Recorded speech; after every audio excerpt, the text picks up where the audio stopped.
Hi guys, welcome to a new video, and in this video I will show you how to track your sleep with the Samsung Galaxy Watch Active 2. So all you need for this watch is a phone with Samsung Health on it and an account.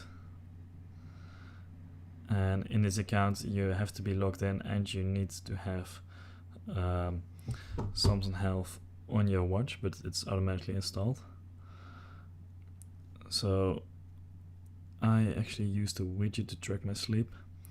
So this is the app.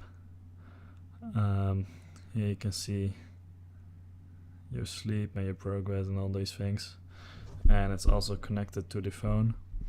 So if you go to sleep, you can track it this way, and you can see trends and all things of how much you have slept.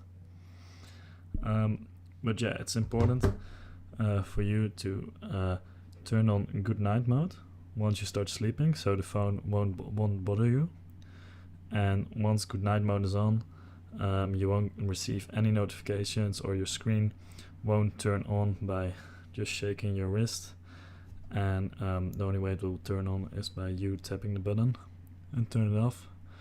So this is how you track your sleep. You go to bed, turn Goodnight Mode on. Once you wake up, you turn it off, and then you go to the app, and there you can see all your stats and all the things about sleep tracking. So yeah, this is how you track your sleep. Thanks for watching.